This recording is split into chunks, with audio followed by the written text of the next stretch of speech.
So, thanks very much for the invitation to come to sunny Hobart. I hear it was sunny, but not today. It's really a pleasure for me to come and speak to you all again. It's been probably 10 years or so that I've been coming to talk to the CMT Association and working closely with you all and many of the research projects that we do at Westmead. Today I'm going to talk a little bit about updates in how we manage children with CMT and also how we assess children with CMT, but also give you a sense of what's happening internationally with regards to treatment studies and the collaborations we're forming with the different organisations around the world to find effective treatments for all types of CMT. So there's 1,000 things I could talk about. I'll kind of touch on the things as a bit of an update to last year. But if you have questions, we've got a bit of time later or during lunch to get in deep. So I'll drive. Hopefully it'll be all okay. All right, so yeah, I'm at the University of Sydney and the Children's Hospital at Westmead and have been for 17 years.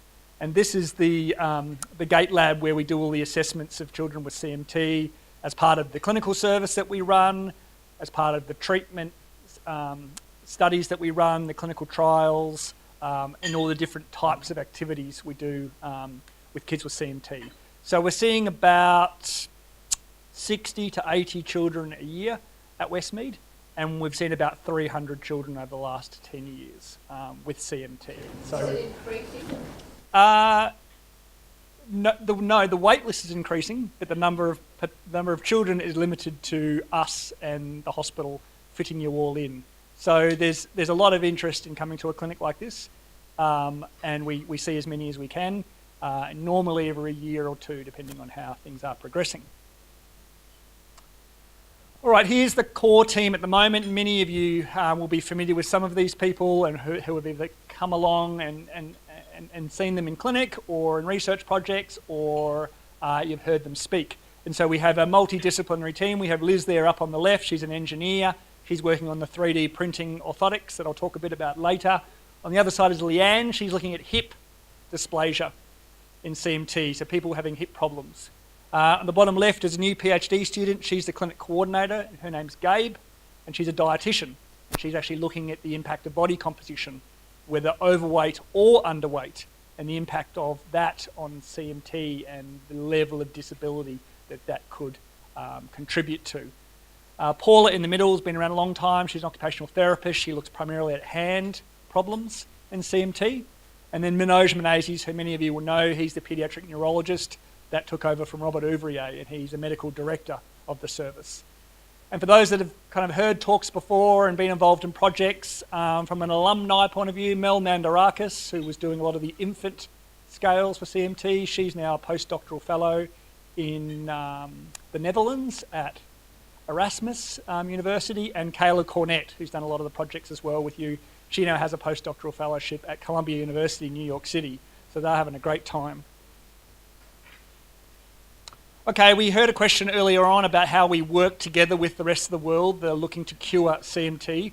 The largest collection of academics and clinicians and patient organisations is the Inherited Neuropathies Consortium.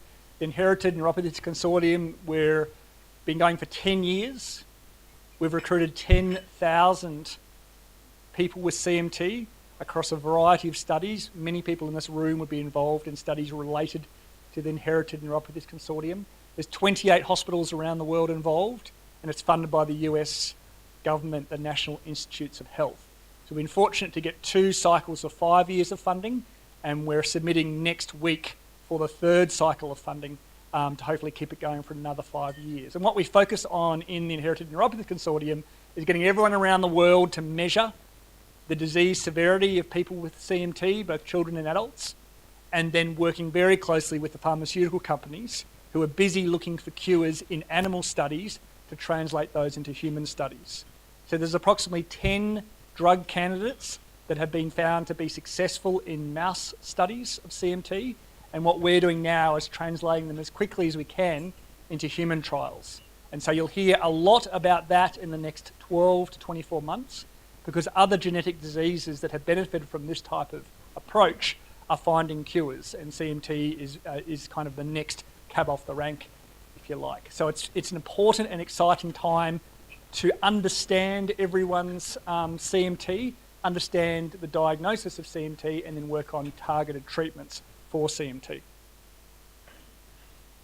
Okay, so I'd imagine Professor Nicholson's gone through the genetics a bit, so I think we're up to 90 mutations. Professor Nicholson probably knows of more.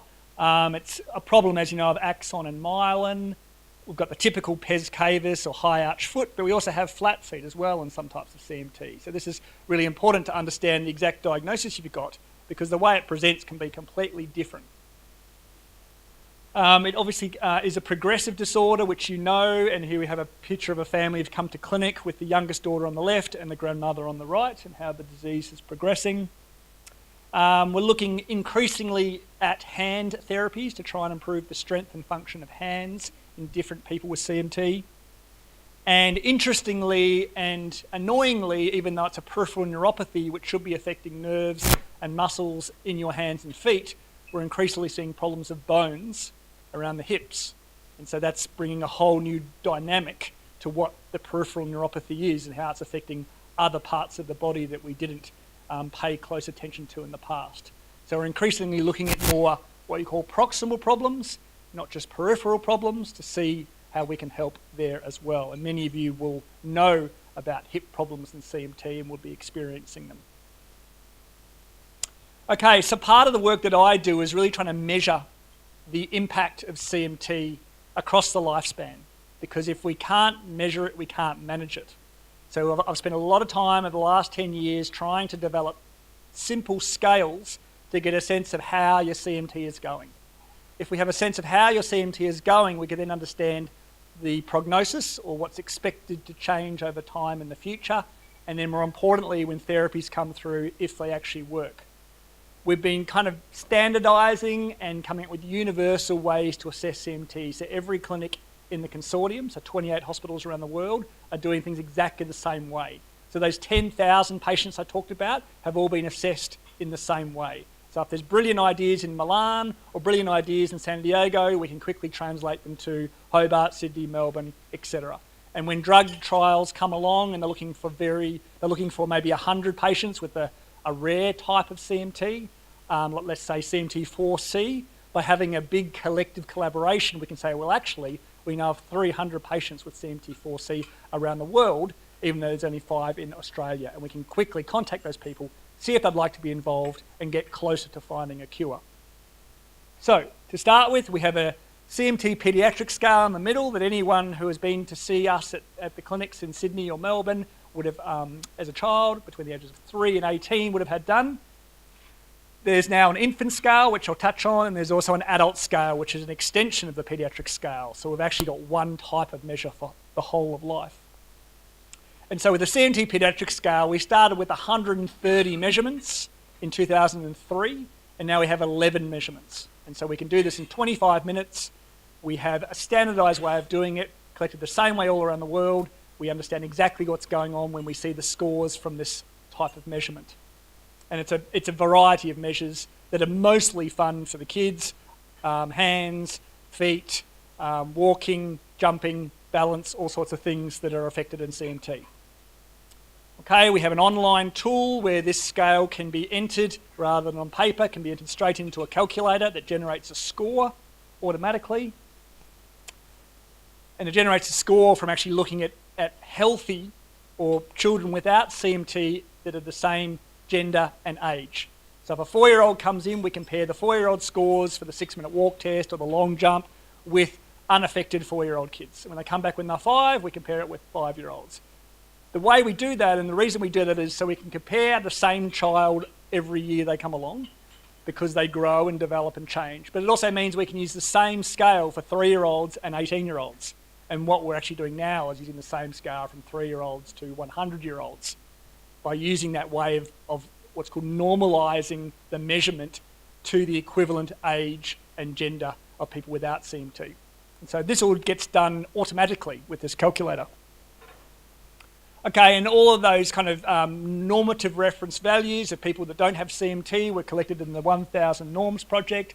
where Marnie and Jen assessed 1,000 people from the age of 3 to 101 years of age, collected 100 different measurements from them, generated 1.2 million data points, and that's now used not only for CMT scales, but about 30 different scales around the world now, because it's so critical to know human variation. So to give you a sense of human variation and why we need normative reference values, so at the top here we have dorsiflexion strength, so how strong your foot is to pull up, and at the bottom there we have the 6-minute walk test.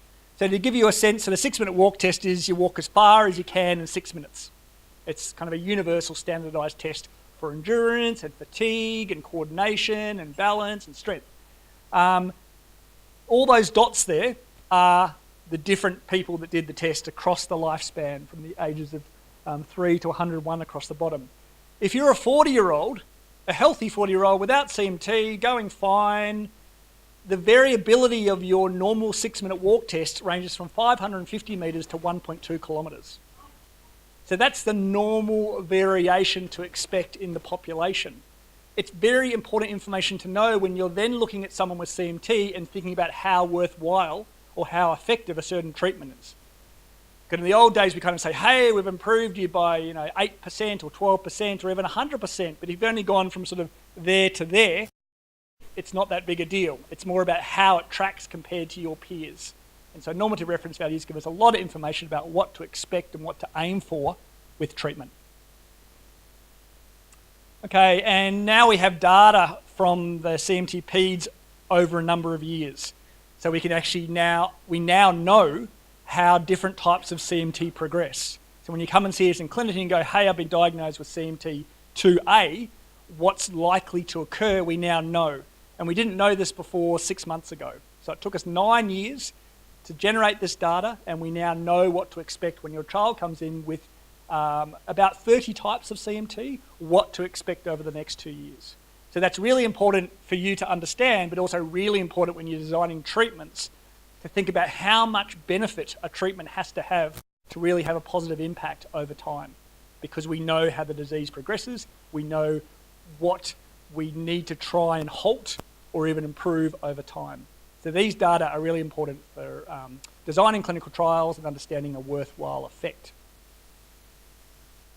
Okay, the CMT pediatric scale is now used by 545 different doctors or clinicians, allied health people all around the world in 22 countries. So we're really happy how it's being used all over the world. So not only in those 28 centres, but actually all over the world. And so it's likely that people will understand exactly what's going on when we find those treatments or we hear about those treatments, to be able to translate them quickly here.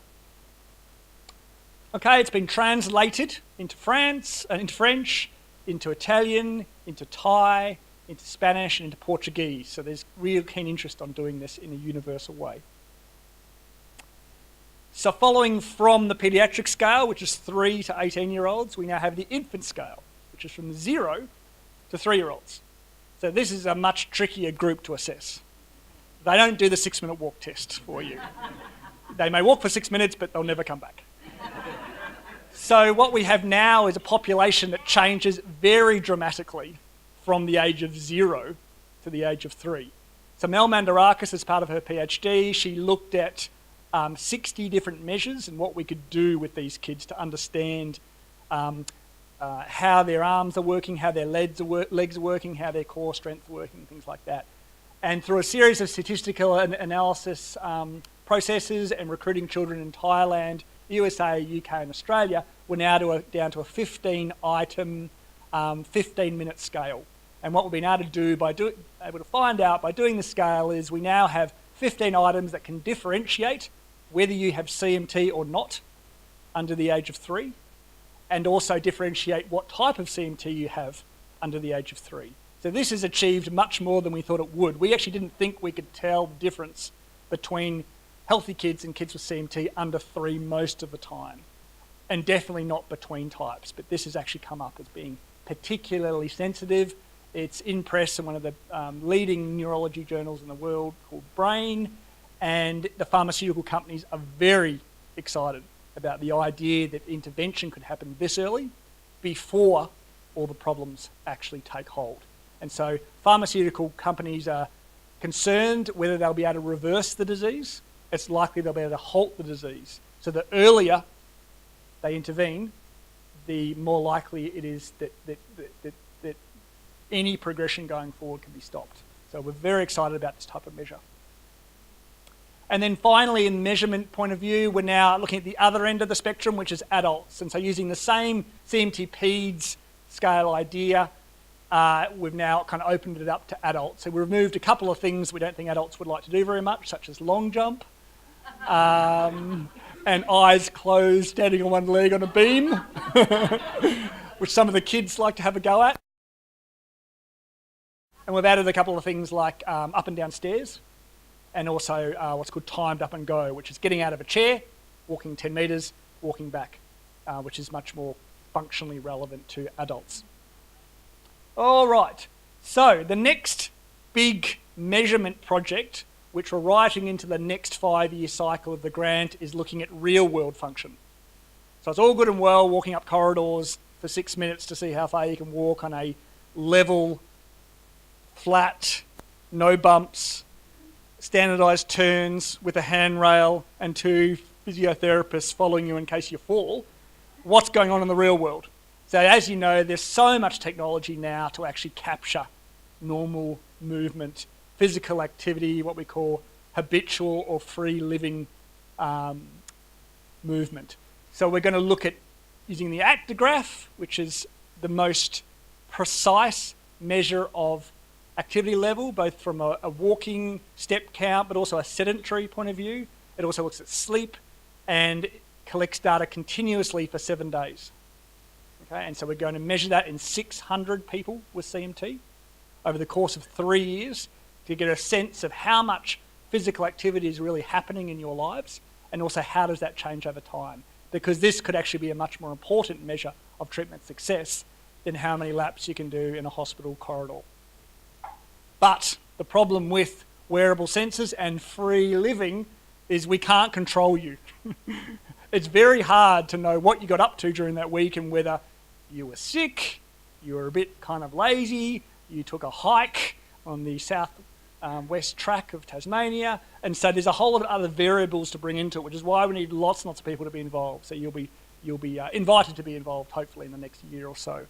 And then even better technology is something called APDM Mobility Lab, which are different types of sensors. So if you're into sensors and you've got iPhones and iWatches and things, the actigraph on the left has an accelerometer. And you probably heard the new iWatch is going to be able to detect falls and things like that, and that's based on that technology. The APDM actually has an accelerometer, or 2 accelerometers, and a gyroscope and a magnetometer, and that can measure gait analysis in a normal environment. So at the moment we have cameras around the roof, and we have force plates on the ground, and we have kind of everything in a very controlled environment. This type of sensor technology can look at foot drop, can look at stride length, can look at sway and base of support in the real world. And so what we're calling this on the left is real world function, and on the right is a digital biomarker, which is really likely to be a sensitive measure of how treatment is going for you. So getting beyond just step count and beyond just sleeping time, but actually how's your stride length going? How's your foot drop going? How much are you lifting your hips and things like that when you're walking, as well as falls and things like that. So we're getting deep into technology going forward because we think this is what's the more important thing to measure to see if a treatment works. And you can see some sort of scribbles at the bottom there, but basically that's a sway type measure. And for a mild CMT patient on the left, there's not much sway going on, as you would imagine, and then a more severe case on the right, to get a sense of kind of how much sway is going on. So this is the sort of things that can be measured. All right, is that countdown?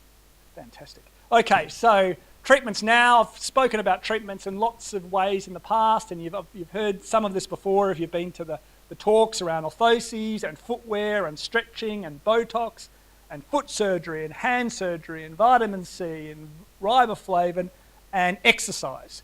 Today I'm going to talk a bit about exercise and a bit about orthotics. Okay, we know exercise is, the kind of thing that's meant to cure everything. We just have to work out a way to do it more. Okay, it is compelling how effective exercise is at pretty much fixing everything. The problem is we don't know exactly what type of exercise to do or how often to do it, how to fit it into our lives, how not to overdo it, to make sure we exercise and strengthen the muscles that need strengthening, not the ones that don't. There's actually a lot more to it than just go and exercise more. That's not all that helpful public message. So what we've been working on is really more targeted approaches to exercise and CMT. Okay, so the one that we finished up last year, that if there's a child in this room or a former child in this room was probably involved, because we recruited far and wide for the foot and ankle strength training trial called the FAST trial. Went for 2 years. It took 5 years to complete and finished up last year, and we even made the cover of the Lancet, which was fantastic. It's 60 children. 30 children got high resistance training where they got that weighted cuff around their foot, and they did exercises where they lift their foot up against resistance based on how much they could actually lift. And as they got better, they got more weight added. And so it's progressive, it's resistance, it's exercise. It's exactly the sort of exercise we need to be doing, but in a targeted way. We just looked at the muscles most affected by CMT. A variety of CMT types, boys and girls, the age between 6 and 17. And to kind of cut to the chase, the blue line is the exercise group. We had another group that did the same activities, but we didn't add any weight. And so they just got a basic weight. It wasn't progressed, it wasn't very resistant, but they went through the same experience as the high intensity group. So the blue line is the high intensity group, the red line is the low intensity group, and then that kind of greeny line is what normally happens with CMT. Okay, so you can see that the group that got the low intensity pretty much followed the natural history or the natural course of CMT, but the blue group got large benefits. The benefits were 30% increases in strength over 12 months that they were maintained to 24 months. 30% is a big number for treatments for CMT. So, you know, the hope with vitamin C was a 10% improvement. That didn't happen, but with exercise, we're seeing a 30% improvement. But that's just of the foot and ankle muscles. We also looked at MRI to make sure we weren't overdoing it. So there's a concern in CMT that you could be causing overwork weakness. You could actually be causing more trouble than you're trying to improve. And so we looked at muscle size and fat size in the anterior compartment of the lower leg with MRI at 0 and 6 months and 24 months, and showed that there was no difference between groups. And so there was no detrimental effect of exercise on the muscles whatsoever. They only got stronger. And so the summary for this study was, it's the first trial showing that exercise actually works for kids with CMT. We had 92% complete the trial, which is pretty good. And adherence to the protocol was 80%. It preserved long-term strength and no sign of overwork weakness, which is a big controversy. The treatment effect was around 30% in kids, and adults in these muscles and the quads, you've seen about 15 to 20% improvements. But how is kind of the big question, and this is kind of where the neuroscience comes into it. I'm not going to dwell on it much, but it's really exciting to see that there's a whole lot of studies at the moment looking at exercise-induced neurogenesis. So exercise has been shown to grow nerves. So the picture at the top there is some mouse nerves where they actually cut the nerve, stitch it back together, exercise one group, not exercise the other group. The group that got exercised got double the regrowth of nerve than the mice that didn't exercise. And the type of exercise matters. So the interval training is the important exercise, not the long, continuous kind of treadmill walking or running. And so the idea is to hit it hard, increase the load, and really do that interval training. And that not only improves nerve growth, which is fairly incredible, but also strength. So what we need to do now is actually get a trial out there into the community. So the next big study is to look at not only the ankles, but also the lower legs and the hips and the core and the upper limbs, and work on all of the problems in CMT, not just the ankles, and to do it in community gyms. So you don't have to come to the hospital, you don't have to do it in a super supervised way, you can do it in a local gym. So I've just applied to the Medical Research Future Fund, which is one of our big funding bodies in Australia that is targeting rare diseases and unmet needs, and look at proposing this study all around Australia to do a study of children and adults, all muscle groups, in a local gym over a year. And we think this could be the holy grail of exercise for CMT, so we're pretty excited about this. Okay, So to finish off with, ankle foot orthoses, we heard some great orthotic talk this morning. The traditional way of doing it is 200 steps.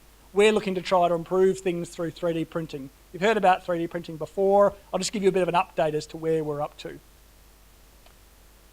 This is Liz in the brand new 3D printer we got last year. So it's a production grade 3D printer. What we're looking at is trying to improve not only the manufacturing of the devices, but also the whole kind of journey from rather than using plaster casts to using iPhone scanners, then generating the 3D print through, generating the orthotic through the 3D print, and then making sort of newer and better and more comfortable designs, and then testing to make sure they're safe. And Liz is running a clinical trial. She's already got 2 children involved, which is fantastic.